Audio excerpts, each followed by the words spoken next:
تصور کن جایی وجود دارد که هر قدمش یک راز هزار ساله دارد، جایی که تاریخ و طبیعت دست به دست هم دادن تا یکی از ناشناخته ترین کشورها را بسازند. کشوری که اسمش را کمتر شنیدین ولی وقت بیشتر در موردش بدانین دیگه نمیتونین از فکرش بیرون بیاین. کشوری که در بین کوههای سر به فلک کشیده و رودخانه‌های پر و پیچ و خم، داستان‌های ناگفته و گنجینه‌های پنهان دارد. تاجیکستان کشوری است که شاید کمتر به آن توجه شده باشد، اما تاریخ غنی و طبیعت بی‌نظیرش آن را به یکی از جاذبه‌های ناشناخته جهان تبدیل کرده است.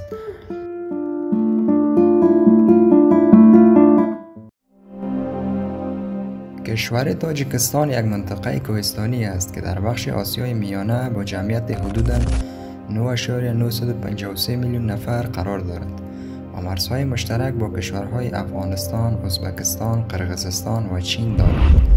پایتخت این کشور شهر دوشنبه است.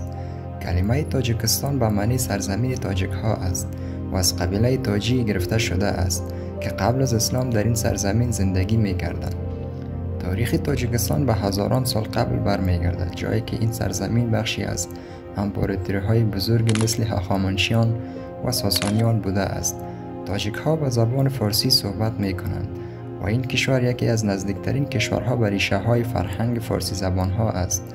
موسیقی، شعر و هنر در تاجیکستان جایگاه ویژه‌ای دارد و این فرهنگ غنی هنوز هم در زندگی روزمره مردم جاری است. رشته کوههای پامیر به عنوان یکی از بامهای دنیا در این کشور قرار دارد.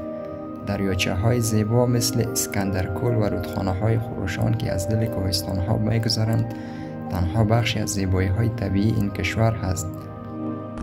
وضعیت تولید ناخالص داخلی کشور تاجیکستان در بین کشورهای آسیای مرکزی کمتر است، اما روند اقتصادی این کشور به نسبت سایر کشورها بهتر است. یکی از محصولات اقتصادی بسیار خوب در کشور تاجیکستان پنبه است. در واقع پنبه مهمترین محصولات کشاورزی این کشور است که در سالهای اخیر به روند اقتصادی خوبی رسیده است. کشور تاجیکستان با کشورهای هلند، ترکیه و ایران در داد واسطت‌های صادراتی است، به طوری که آلومینیوم، برق، پنبه، میوه و سبزیجات از بخش‌های اقتصادی بسیار مهمی در کشور تاجیکستان محسوب می‌شود. این کشور با ازبکستان و روسیه نیز داد واسطت‌های مالی خوبی دارد. واردات به کشور تاجیکستان بیشتر از کشورهای روسیه، قزاقستان و آذربایجان صورت می‌گیرد. کشور تاجیکستان یک جمهوری ریاستی است که در آن رئیس جمهور به عنوان رئیس دولت و فرمانده کل قوای نیروهای مسلح عمل می‌کند. این کشور دارای یک سیستم سیاسی چند حزبی است، اما حزب خلق دموکراتیک تاجیکستان که از حمایت رئیس جمهور امام علی رحمان برخوردار است تسلط بسیاری بر سیاست این کشور دارد.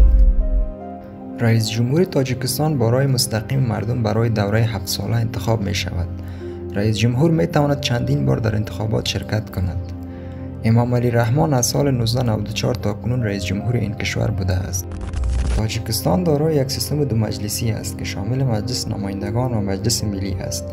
اعضای مجلس نمایندگان به طور مستقیم از سوی مردم انتخاب می شوند، در حالی که اعضای مجلس ملی از طریق ترکیبی از انتصاب و انتخاب‌های محلی وارد مجلس می شوند.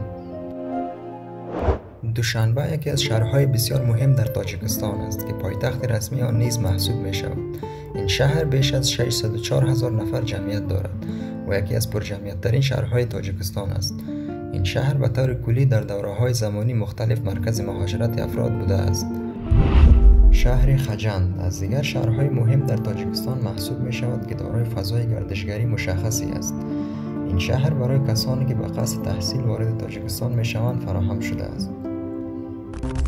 شهر کولاب یکی از شهرهای بسیار دیدنی در تاجیکستان محسوب می شود که دارای فضای اقتصادی خوبی بوده، به طوری که کارآفرینی در این شهر امتیاز زیادی دارد و کارهای زیادی فراهم شده است. شهر قرغان‌تپه یکی از شهرهایی است که برای افرادی که قصد دارند به منظور زندگی ارزان تاجیکستان را انتخاب کنند استفاده می شود و شهر بسیار باصفا و دیدنی است. شهر کانبادام یکی از شهرهایی است که توانسته در سالهای اخیر بسیار مورد توجه تیم‌های معماری قرار بگیرد. بافت این شهر بسیار دیدنی و ارزشمند است. شهر استروشان از دست شهرهایی است که به طور دقیق و اصولی در زمینه خرید و فروش ملک در دنیا شهرت دارد و قیمت خانه در این شهر مناسب است. و اما در نظر داشته باشید که شهر اسفاره یکی از شهرهای بسیار زیبا و دیدنی در تاجیکستان محسوب می شود که افراد می توانند با ویزای توریستی از آن دیدن نمایند. کشور تاجیکستان پر از دیدنی های زیبا و مهیج است، اما گشت و گذار در شهر دوشنبه و بازدید از اماکن دیدنی آن بسیار ارزشمند است. پارک رودکی یکی از عجایب بسیار دیدنی و ارزشمند در تاجیکستان پارک رودکی است. این پارک به طور کلی به افتخار شاعر معروف رودکی ساخته شده است و در میدان اصلی شهر دوشنبه قرار دارد. در این پارک مجسمه های دیدنی و بی‌نظیر وجود دارد و همینطور بخش های شمالی آن نیز درختان سر به فلک کشیده و بسیار عجیب وجود دارد. آبشار گوسکاروف یکی از عجایب در دنیا است که یک طبیعت خیلی بی‌نظیر را فراهم ساخته است. این آبشار به طور کلی یک پدیده شاهکار محسوب می شود که در قلب تاجیکستان قرار دارد. یادبود صدرالدین عینی یکی از بهترین مکانهایی است که برای تاریخ دوستان و کسانی که دوستداران ادبیات هستند مورد بازدید قرار می گیرد. این منطقه به طور کلی دارای فضای خاصی بوده و با فرهنگ و ادبیات عجیب شده است. این بخش دارای شرایط یادبود مخصوص به خود است و شما می توانید در زمان کمی از همه بخش‌های آن دیدن کنید. کشور تاجیکستان از سمت شرق با چین همسایه است که بسیاری از جمعیت این کشور را تاجیک‌ها تشکیل می‌دهند و به طور کلی فرهنگ زیادی بین مردم این کشور و مردم ایران دیده می‌شود. در سال 1928 اولین جمهوری سوسیالیستی شوروی کشور تاجیکستان شکل گرفت. این روند سبب شد که در سال 1991 کشور تاجیکستان به استقلال دست یابد. اتحاد جماهیر شوروی نیز فرو پاشید. در ابتدای سال 1992 میلادی اولین جنگ جهانی داخلی 5 ساله در کشور تاجیکستان بین دولت مسکو و اسلامگرایان صورت گرفت که فردی به نام عبدالله نوری رهبر آن بود. در این جنگ بیش از 50 نفر کشته می شوند و همینطور بیش از 700 نفر نیز بی‌خانمان شدند. در سال 1997 سازمان ملل عهدنامه صلح بین هر دو گروه را امضا کرد. مردم تاجیکستان از پوشش بسیار زیبای استفاده می کنند و حجاب کشور تاجیکستان بسیار پوشیده و شاد است.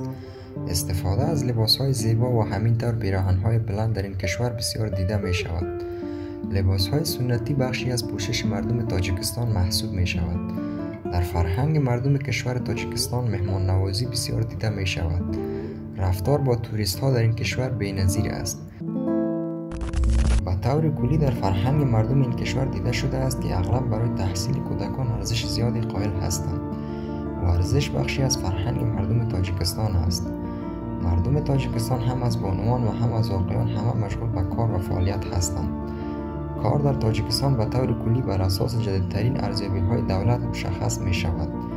آقایان در این کشور به شغل‌های دشوار و بانوان به شغل‌های هنری مشغول هستند و همچنان کودکان از سن کم زندگی مستقل را یاد می‌گیرند. تاجیکستان یکی از 10 کشوری است که سنت 3000 ساله نوروز را جشن می‌گیرند.